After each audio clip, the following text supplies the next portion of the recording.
world was young, the mountains green, no stain yet on the moon was seen. Then with a crash came a great ringing shout. Ra, boom, ra. 3 rings for the elven kings under the sky, 7 for the dwarf lords in their halls of stone, 9 for mortal men doomed to die, 1 for the dark lord on his dark throne in the land of Mordor where the shadows lie. 1 ring to rule them all, 1 ring to find them, 1 ring to bring them all, and in the darkness bind them in the land of Mordor where the shadows lie. It's talking about Tolkien, Ben. It's talking about Tolkien, Nate. I just spent the last 3 hours in a car with a hyperactive child. And last night, I read this chapter in a hotel room with the same hyperactive child. I have no notes, but it's talking about Tolkien, so, I figured you're probably going to do most of the heavy lifting anyway, so... I have plenty of notes, don't worry. All right. We're good. Surely she has to be tiring out by now. You'd be surprised. Do you have a fancy car with, like, the TV and the... No, we handed her a tablet. And then before the tablet, she had like an activity book to color in. You know, when I was a kid, I used to think like, man, if only I could like watch TV, road trips would fly by. And now that I have that ability, they do not. They still don't. They do not. Yeah. They still suck. Cars aren't houses. Unless you have a very large car. I have a 14-year-old Subaru, so...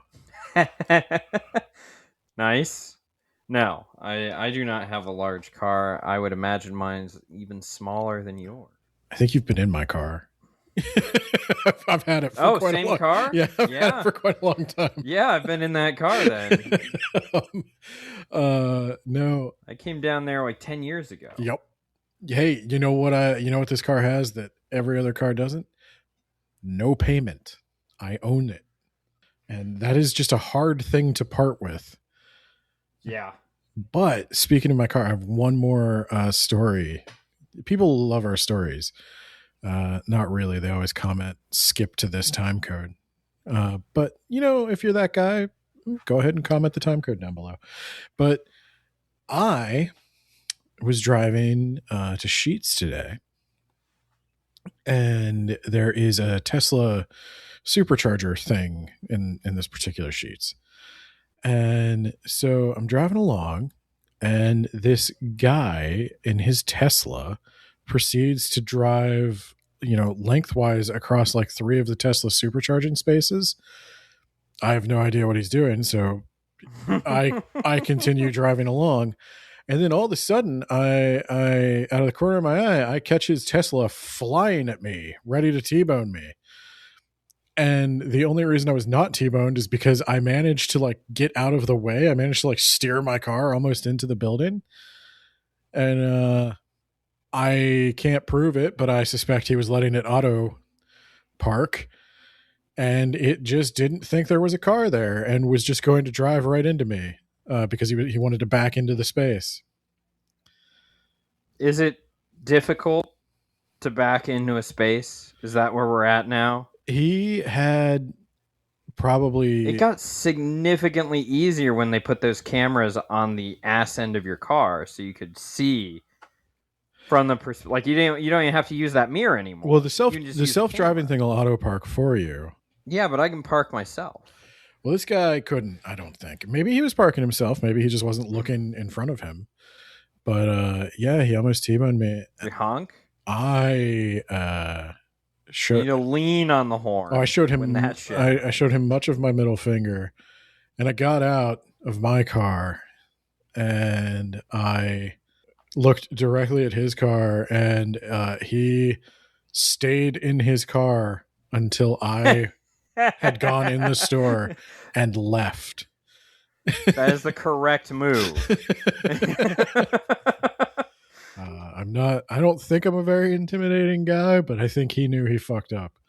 Okay, now we can talk about Chapter 2 of Book 6 of Return of the King, Sam and Frodo's worst day ever.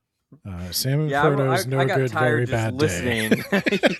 I got tired just reading about their hike, their long hike. I don't remember this part of the book. It kind of gets overshadowed by the rescue before it and the destruction of the ring, the next chapter. So I'm like, okay, surely like Mount Doom's just like right over there, right? Like surely it's not that far. I actually had to look because I do think things are a little more east to west than they are. But no, so they didn't make it much past Minas Morgul before Frodo had been captured. They were just a little bit east of Minas Morgul. And once they get out of Cirith Ungol, Mount Doom lies to the west, or lies to the east, I'm sorry. But to get there, you would have to cross a desolate plateau where you would be seen basically the entire way. So Frodo's trying to avoid turning east for as long as he can, so he's heading north along the mountains. So they're going north, almost actually, they're going towards where Aragorn is going to be attacking. Yeah, that was a big whoopsie. We were trying to get the eye away. Well, I think it still be. Mostly works out, because if they had attacked Minas Morgul instead, then the armies of Mordor would have been coming south down the road and all of them would have run into Frodo. They would have been there in that tower that Frodo was in. So but there's really no good way to go. So last chapter ended with a winged shape descending on the tower of Cirith Ungol. That, of course, was a ring wraith. The ring wraith is now screaming as Sam and Frodo run for cover, which they find in like a ditch filled with thorns, because it's Mordor. It's Mordor. Everything has to be evil, needlessly cruel and evil. Suddenly, there was a harsh bell, and it broke into a shattering peal. Horns sounded. Everything is going wrong. They are totally alerted. All the alarms are going off. This is a big deal. All the orcs are coming. They're running, and they have to. They're going to, on a bridge over a chasm. Yeah, who's up for jumping off this bridge? They really don't have a choice, because there's people behind them and ahead of them. They have to get off the bridge before they're seen. So they jump and they hope for the best. And it's so dark that they really hope for the best. They can't see what they're jumping into. And thankfully, their fall is broken by a giant thorn bush that has thorns that, quote, must be a foot long, and that the orc male does nothing to keep them out. And I did make a note that said, wow, once you've had mithril, you just really can't go back, can you, Frodo? He's like, oh man, if he had that mithril shirt, he'd have just tumbled through this thorn patch. But Sam's just relieved to not be dead. Fortunately, they only fell 12 feet before landing on the thorns. I'm not making that up. Now they're starting to realize that they have no supplies, no food, no water. Miles and miles to go. Days of walking yet. Who needs food and water? He's just putting one leg in front of the other, right? How hard could it be? Yeah, and so Frodo, he's not doing so good. The ring's getting heavier. His resistance is getting worse, and he's like, I can't do this mail coat right now. He's like, even the mithril, we're starting to get too heavy, and this is way heavier. And I'm done. If we get into a fight, I'll just die. I think I was probably just going to die anyway. I guess. So I think I'm going to take this off, and if they get me, I'll just die. And Sam gives him the elven cloak as a substitute. At least he'll be covered by something. he's like, Sam, I don't want you to think I'm ungrateful. I thank you for bringing the Ark mail. It's just, you know, I think we're just prioritizing speed at this point. Like Sam, I know in my heart I'm dead. And the dying is just taking forever. So appreciate everything you did. You know, you couldn't get rid of the ring willingly, but could you just like jump in that volcano willingly? Is that No. Not if it would hurt the ring. Because that would destroy the ring. Yeah. So Sam, you're gonna have to shove him. Yeah, but even that might not. I think at that point the spell is going to be pretty intense. A lot of people have tried to game this, and I just don't think. I think the only way is for somebody to fall in without intending to, or to push somebody in without intending to. And I don't know how that could happen, but we'll see. No, what we do is we give it to an eagle and we have them drop it in. And this is where I don't know if this comes up again in the book, but I remember in the movie when they're crawling up the mountain, Sam's like, "It'll be spring soon, and there'll be the first of the strawberries and cream. Do you remember it, Mr. Frodo?" and Sam, shut up. And Frodo's like, "I can't recall the taste of food." And it's not quite that melodramatic in the book, but he does say, Sam, I'm gonna need you to stop trying to bring light into this situation. This fucking sucks. He does say that as he laid in prison, he tried to remember the brandy wine and the woody end and all the water. The water. There was so much water in the Shire, Sam. We never really appreciated that, but there's rivers of it flowing through the Shire, Sam. Couldn't picture it. Couldn't even imagine that much water in one place. I logically know it existed, but I just can't imagine it. Sam's like, "Yep. If we ever get out of this, I'll tell you what, if I am ever in a place with clean water and normal daylight, I am just never going to be unhappy again. My needs have shrunk over the course of this journey." Yeah, Bilbo really kind of fucked us, right? He made it sound like it was just a fun jaunt through the eastern countries, and then Dragon just happened to die around him. And then he got some treasure, he got filthy rich, and he just went home. This sucks, Mr. Frodo. This is awful. To be fair, Bilbo never went this far east. Yeah, he didn't. No, I just went to a land of famous toy makers. They had a whole town on a lake. They killed my dragon and my goblin armies for me. It was awesome. Have you tried getting knocked out immediately? You know what? Just stick with Gandalf. As long as you're with Gandalf, it'll probably be okay. That's my advice to you. Yeah, things did kind of go way downhill really quick right after Gandalf left us. So Frodo can now sense the Black Riders. He can feel them above the clouds, and they stop moving. They start to rest, and then he knows when they've passed again. And suddenly, after the Black Rider passes, the clouds break a little for the first time, and there's a bit of light. And Sam says, "Something's happened. He's not having it all his own way. His darkness is breaking up out in the world there."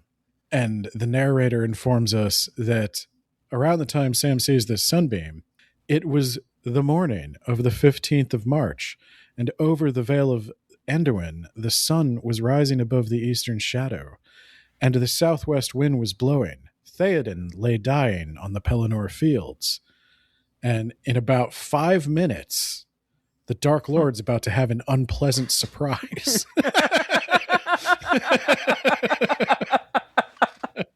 And sure enough, as they look up at the rim of light, they see a giant shape moving against it, and it is speeding, plunging towards the Black Tower.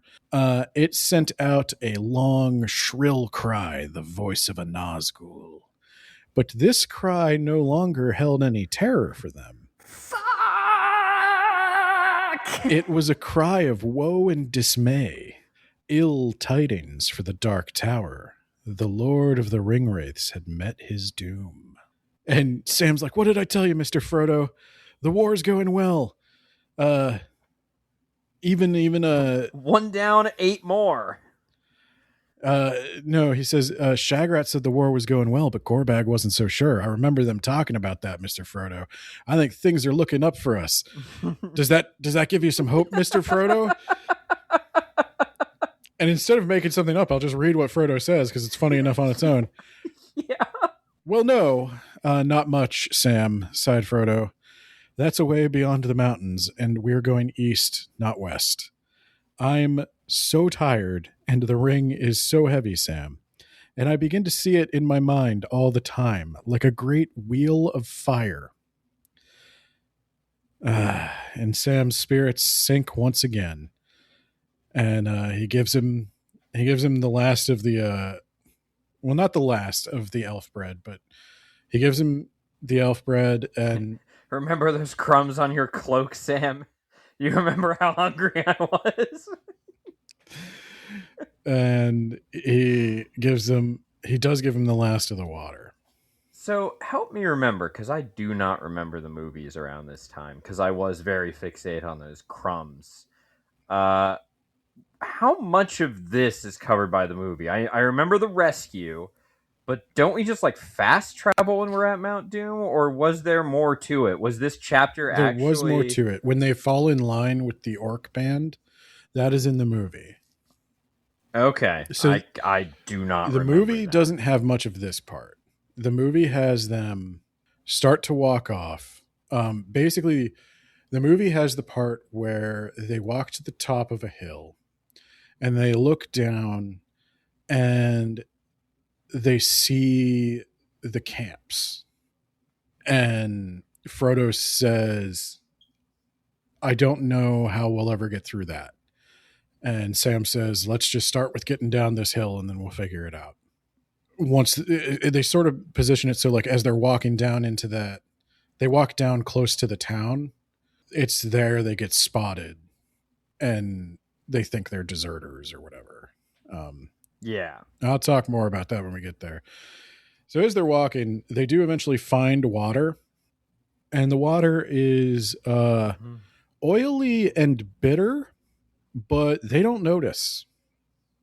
To them, it is the best. Is it also orange? Iron rich. It's got vitamins. So they actually get a bit of water. They fill their water bottle and they follow this dried up riverbed. Tolkien has another of his sort of poetic things that Mordor is a dying land, but it is not dead yet. And here things still grew, harsh, twisted, bitter, struggling for life, but they still grew. And it's just enough growing things to not be a sterile wasteland. There's still plenty of stagnant pools with bacteria, plenty of mosquitoes carrying malaria and West Nile virus. Perfect. Perfect. That's what we needed. That was the kind of life we really wanted. Yeah. So there's plenty of that, and they are getting out. Is it almost entirely orcs in Mordor itself then, and like the men who are allies of Sauron hang out either outside or on the border? No. And I'll talk about that a little bit. I think I highlighted where he mentions it, because Sam does start to speculate that like the whole place can't be like this. it's just not like logistically possible that there could be this many living things here, and the whole place is just this blasted wasteland. But there's the whole chapter is kind of like an endurance test, and you kind of wonder if Tolkien's thinking back to like times in his life when he was in really bad, totally normal, really bad situations. He sees, you know how they have like yearly like runs and stuff they need to do, like the Mordor challenge. You go to a desert and you have to hike like what 40, 50 miles to a mountain without food or water. How hard could it be? You know? How hard could it be? So he sees a star, and that gives him a lot of hope. He remembers Sam. that there's things. The world is more than this. They're about 40 miles at least from Mount Doom at this point. How fast can hobbits walk? We'll say Frodo's probably going. Frodo is actually going very slow at this point, and he knows he's going too slow. Oh, that's the other part. You have to have like a weight on you while you do this walk through the desert. Yeah, Frodo knows he's going too slow because Sam is starting to like puzzle out like, okay, we got a resource to time ratio here. If we don't get there within 3 days, we run out of food and water. And then we don't get there at all. So we kind of have to, and it is a grim plan he's coming up with. And Sam's, even for all his hope, he's still like on board with the grim plan of like, we just need to get there. This is a one-way trip. We have enough supplies to get there. But if we can't take an extra day or we'll die before getting there instead of getting there and then dying, which is the plan. Maybe after we destroy the ring, we could kindly ask some of these orcs for some provisions to get us back. Did you ever think about that? So yeah, they mentioned they see Mount Doom, and behind it, of course, is the... And Sam was like, you remember that one time when Pippin looked at like the Misty Mountains and was like, oh, there it is. You remember that, Mr. Frodo? What a punchable person. I can't remember the sight. I can't remember the face of Pippin. I don't remember what a Pippin was, but it sounds awful. They're a little worried about the ominous shadow as they're getting closer and closer to Barad-dûr, but the dark power was deep in thought, and the eye had turned inward, pondering tidings of doubt and danger. A bright sword and a stern kingly face it saw, and for a while it gave little thought to other things, and all its great stronghold, gate on gate and tower on tower, was wrapped in a brooding gloom. So the plan is working. Sauron is distracted. He is also becoming increasingly aware that they caught a hobbit and lost a hobbit, and everyone in the tower died. So that's not great. He's not happy about that. And now the Witch King's dead, and now this king with the magic swords come in. He could still probably take him, but like, seems like a series of unfortunate events. So, they gaze out at the land. They're at the top of the hill, and everything they can see seemed ruinous and dead. A desert burned and choked. They wondered how the lord of this realm maintained and fed his slaves and his armies. Yet armies he had, as far as their eyes could reach along the as far as their eyes could reach along the skirts of the Morgai and away southward, there were camps, some of tents, some ordered like small towns. And this is made up of mostly men. One of the largest of these was right below them. But no men. Did any men live in Mordor before they were summoned, or was it orcs? We'll get there. So barely a mile out into the plain, it clustered like a huge nest of insects with straight, dreary streets of huts and long, low, drab buildings. And about it, the ground was busy with folk going to and fro. And along it, many lines of small black shapes were scurrying, and they were men, not orcs. Neither Sam nor Frodo knew anything of the great slave-worked fields away south in this wide realm. beyond the fumes of the mountain by the dark, sad waters of Lake Nernan, nor of the great roads that ran away east and south to the tributary lands from which the soldiers of the tower brought long wagon trains of goods and booty and fresh slaves. Here in the northward regions were the mines and forges, and the musterings of a long planned war. And here the dark power, moving its armies like pieces on the board, was gathering them together.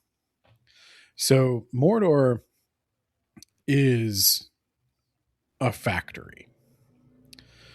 There is, if you look at your map, I've got it open. okay, Mordor has a mountain range on its west. And about halfway between it, there are some mountains that cut to the east. They separate the land a little bit into the north and the south. The south of Mordor is agricultural. It's fed by an inland, they call it a sea, but it's a freshwater lake, I believe. And the Sea of Nernan. Yeah, and it is the water source for vast agricultural fields that are worked by slaves. And this is how Sauron feeds his army. So the north is a more industrial center. Yeah, this is, and the south is a more agricultural center run by slaves. yeah. And as far as who lives in Mordor full time before Sauron's there, I think people, for the most part, because the orcs, what we've seen of the orcs when they're in their natural environment, when they're away from Sauron, they tend to go underground. They tend to like trouble the dwarves. Where they belong. So, well, they can't stand sunlight. I call them goblins. Little goblins. Well, most of them can't stand sunlight. So, building on the surface doesn't do them much good. They're like deep forests, caves, dark places. Also, I can't imagine them running a farm, because every time they see any piece of green foliage, they need to destroy it and spoil it, and they're just dicks, Ben. I think Tolkien might be trying, we've talked about how I think he has an orc problem. I think Tolkien might be trying to plant the seed in your mind that the only thing holding this broken, mutated race together is the power of the Dark Lord, and that without an organizing force of will, they are just going to kill each other. And and even with an organizing force of will, sometimes they will kill each other anyway. Yeah, well, I think he's trying to say that the orcs just, they're not sustainable. They're never going to be a people unto themselves. They're too broken. That's a theory I'm getting the more I reread the books, is that Aragorn's not necessarily going to genocide all the orcs. They're going to flee into the hills and then eventually just go extinct because they can't work together. Yeah. So Aragorn did nothing wrong. He's just helping nature take its course, Ben. Yeah, that's I think that's how it goes. But yeah, so there is a green part. And Tolkien's talked about this a little bit here and there, that Tolkien is very much a fan of the family farm. He likes the way the hobbits do things. He likes a farmer that is in tune with his land, that grows crops for his own sustenance and the sustenance of his neighbors. But the people are very connected to the land. What he starts to hate is this factory farming, this industrial scale agriculture, because he loves plants, he loves gardens, he loves stuff like that. But this is a strange perversion of it. Like, fundamentally he believes that growing things are good and that to raise them is noble. But this industrial scale thing to maintain great armies and stuff like that, that's a perversion of it. And this is another thing that makes his work, ironically, really popular with hippies, who he would have hated. But it's a weird point where, like, back before everybody was like totally organized into their political parties and totally just fell in line, you could have complicated, nuanced sets of beliefs that had weird overlap with people you probably wouldn't like if you met them. But he really is an environmentalist. He really does favor that communal kind of living. And even though he's absolutely not like a free love kind of guy, he's not like a drugs and having a good time kind of guy. He hates factory farms. They hate factory farms, and you can't miss the imagery. So they come close to like the outskirts of a city, and there's a wall and some stone huts around the mouth of a cave. This looks maybe like it was an orc village. And there are 2 orcs coming towards them. And they need to hide again, which they do. And we get a little bit of insight into orc culture here. One of the orcs was clad in ragged brown and was armed with a bow of horn.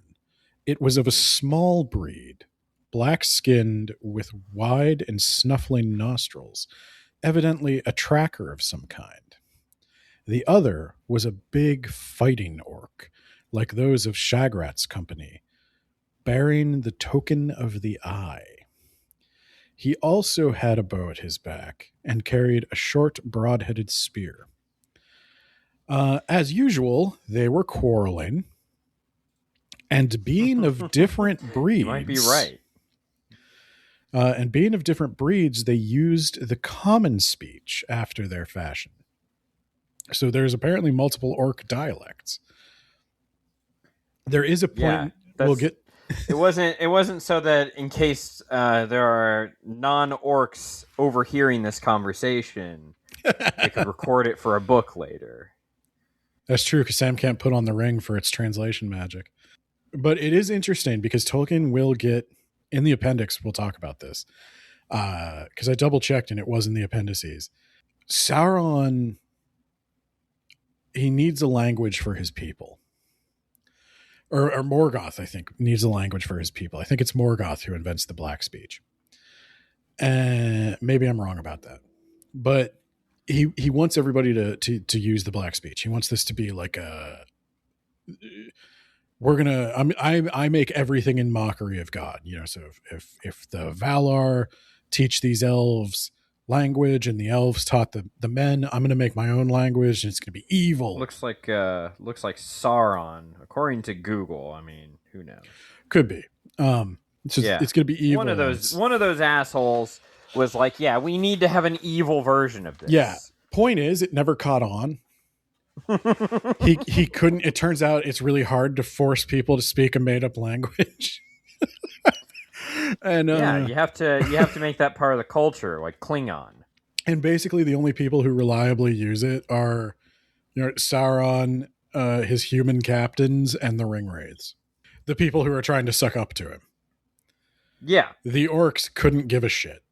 So they probably do use their own weird dialects that Sauron can't control. Yeah, and we'll have a news story next year that Trump is enforcing the speaking of American. Him first. If Trump can string together a coherent sentence in less than 20 seconds.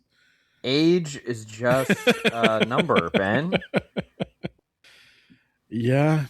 That's the position we've always had. It's a number that tends to indicate where you fall in a human lifespan. And what happens if you fall. Yeah. And what happens if you fall, too. Literally. I think I could fall down some pretty nasty steps and probably be okay. Age is just Maybe a I'll bust number, but when something, mine you hits know? 40, I think I have to get regular colonoscopies. So it's a number with some significance, some very real significance for me. Not looking forward to that. But so basically, the small orc is saying, look, I'm not tracking these things anymore. I've lost the scent. I told you it went up into the hills, and I can't get it again. And this guy's like, oh, I recognize her better than your dumb nose anyway. And he's like, okay, well, use your eyes. Have fun. You don't even know what you're looking for. And the big orc says, whose blame is that? Not mine. That comes from higher up. And I love these orcs like talking about how their bosses don't know what they're doing. He's like, first, they say, I'm looking for a great elf in bright armor. Then I'm looking for some sort of dwarf man. Then it's a pack of rebel Urukai, or maybe all of that combined. And the tracker said they've lost their head. That's what it is. And some of the bosses are going to lose their skins too, I guess, if what I hear is true. We got a tower raided, 100 of your lads done in, and the prisoner got away. If that's the way you fighters go on, small wonder there's bad news from the battles. And he's like, that sounds like rebel talk to me, little man. And he's like, hey, it's not rebel talk. I'm just wondering what's going on out there. I hear there's a ring wraith came back, and you know how they usually sound scary? Well, this one sounded like he was pissing himself. So he's like, you better stop with that, or I'll report you. And I like this. He's gonna report his name and number. Report his name and number. And he goes, oh, and who are you going to report me to? Not to your precious Shagrat. He won't be captain anymore. He's like, I'll give your name and number to the Nazgul.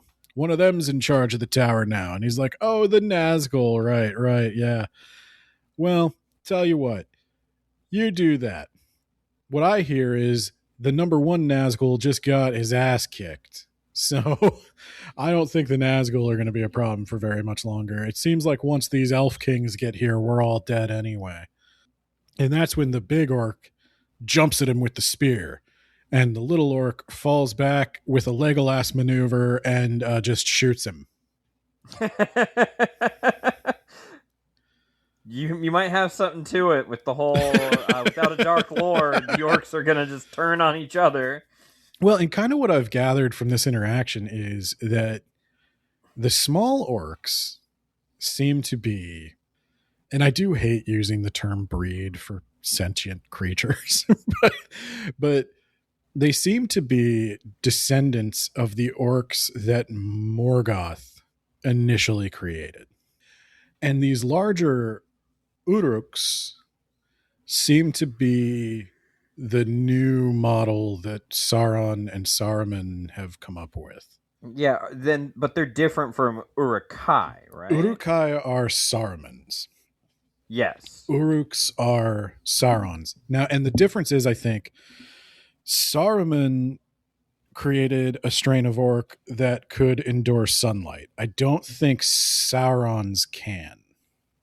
No, because he keeps extending that shadowy cloud whenever his armies march and fight during the day. But I do think there's a difference between this older culture of orcs and this newer culture of orcs, where the older culture is like, fucking kids these days. We've seen Dark Lords come and go. Okay. Yeah. Let me tell you how this goes. My Dark Lord? My Dark Lord would wear your Dark Lord as a scarf. Okay. Let me tell you how this goes. You win for a little while, and then if you win too much, God comes down and he makes sure you stop winning. Yeah. It wasn't too great. But But and then you run back underground and wait for the next asshole to crown himself Dark Lord, and you do it all over again. well, and I think what they're saying is they can't help it.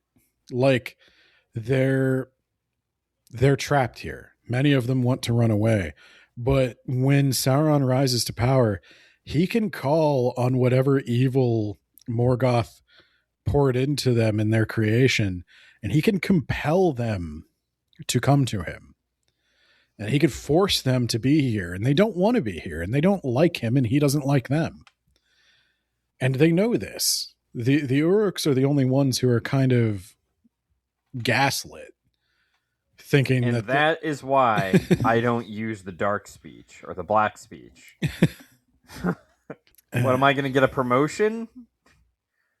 From bootlicker to scum eater? What? Fuck that. All the promotions just go to men anyway. Age of Orcs, my ass. So they also mentioned that they were looking for that gobbler, which is a funny That gobbler. It's a funny connotation in modern speech.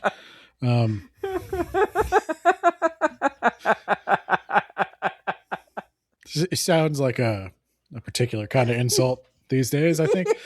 But they're talking about Gollum. They've been looking for Sam and Frodo, but they've also been looking for Gollum. They haven't found him.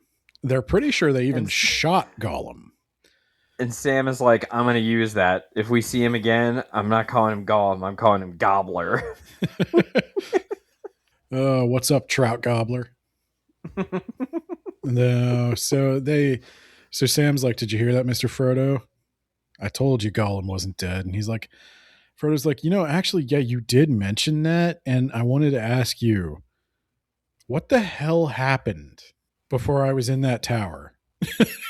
He's like, I kind of remember like, we lost Gollum in the cave and then it all goes black and I'm in an orc tower. And Sam has to tell him the whole story of like, well, actually Gollum tricked us, led us into a giant spider's den. You got stabbed by a giant spider. I had to fight the giant spider, and you're not going to believe this, but you're alive, so you kind of have to. I won. It was like a 17-foot tall spider, and I kicked its ass, Frodo, for you. I was thinking of you. I was chanting elf spells. This really does sound like I'm making it up, Frodo. It sounds like I'm making it up, but I swear to God, this all happened. I got my put that in the book if we ever make it back alive. I've got my magic artifact. I'm chanting elf spells that I don't know. I don't even know where this is coming from. I think Galadriel's psychic or something, and I'm just stabbing it, and I can't get through. But then it goes to sting me, and I have an idea. I'm like, what if I just hold the sword upright and let it stab itself? And then it does. And now it's bleeding everywhere. The thing went crying off into a corner. And then I put on the ring. I killed a tower full of orcs and I saved you.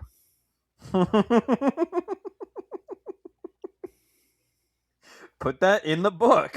Put that in your will. When we get out of this, if we get out of this, I know it's a long shot, man, but I think I own stock in Bag End now. Okay. Like, I think you're cutting Sam in. And then you get to be a gobbler. Just one time. Okay, just once. But, like, I saved your life and the mission. So, yeah, I kind of feel like you probably should, right? Just once, Mr. Frodo. It is owed me.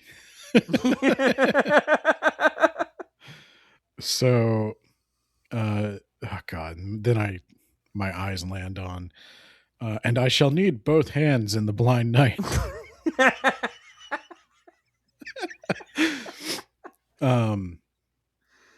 So Frodo says that, well, we got to be going on again. And he said, after Sam tells him, I use the elf file and I use Sting. He's like, I'll tell you what, hang on to the elf file for me a little longer. I do want that back. Sting is yours. I'm done fighting.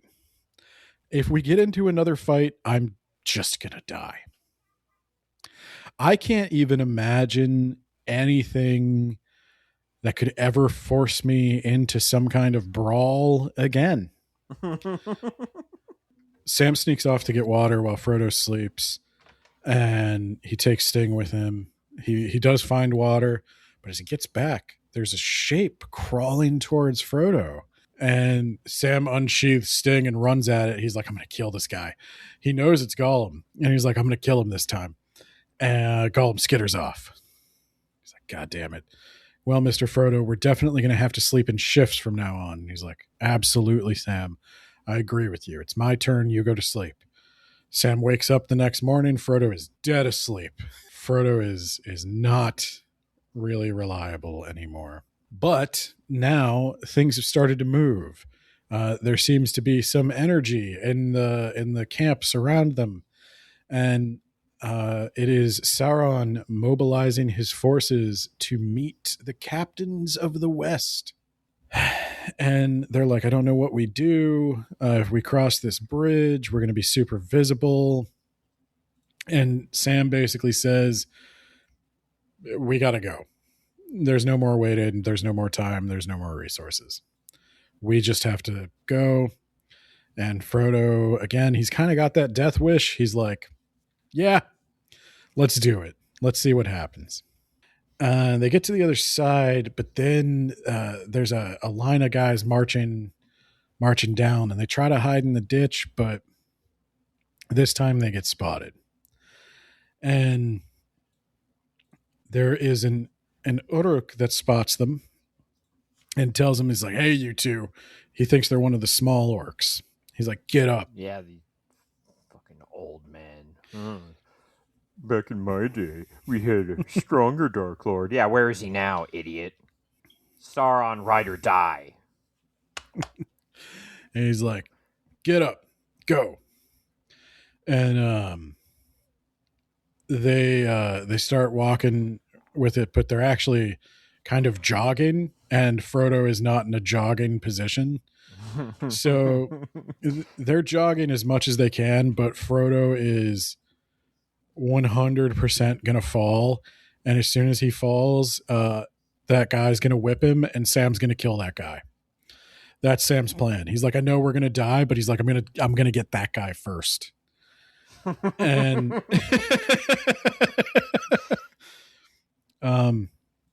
but then unexpectedly, there's another line of orcs trying to get inside Udun, which is the big tower where they're mustering. And once the two gangs meet, there's a tussle. And I think there might be something to your theory. And they start fighting. Each group wants to be the first one in. They don't want to wait for the other. And in the fighting, how sick do you think Sauron is? Like just like in his tower, is he just constantly like, God damn, just always the same shit with these guys? It's always, oh, well, look at that, Sauron. Here's the casualty report today. We didn't even fight today. How do we lose 40 people today alone? I think the orcs are, they probably grow relatively quick. They're probably very low-level expendable troops. And I think he always sends them in first. And I think he is, this is my own private theory. I don't know if there's anything in the book to support this, but the vibe I get from everything we know about Sauron is that I think he's using the orcs, and I don't think he intends for the orcs to really have much of a place in his new world. Yeah, it sure wasn't going to be Age of Orcs. No, I think he wants smarter, capable, prettier things. Morgoth wants to destroy all life. Sauron doesn't. And I think he's using the orcs, and then he's going to dispose of the orcs. I think Sauron would prefer to see himself as a god of men. Yeah, all of his strongest troops are men. Yeah. The Mouth of Sauron was a man. Yeah. Nazgul, men. Yeah, I think whereas Morgoth could not stand the presence of men in his world, they represent. Didn't he also hate elves? He hates all life. He hates everything that has true life because he can't make it. That's just a reminder that What a that baby. God is always going to be better than him. And what he really wants is the secret fire so that he can make his own life.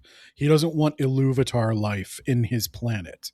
He wants Morgoth life, but he can't create that, and it pisses him off. And even if you could, it would fucking suck. Yeah.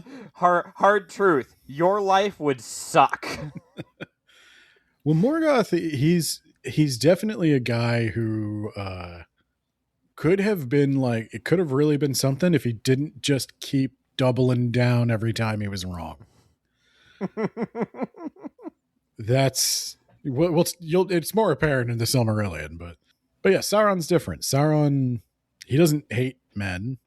He's certainly not going to see them as like equal beings anytime soon, but he's content to be worshipped by them.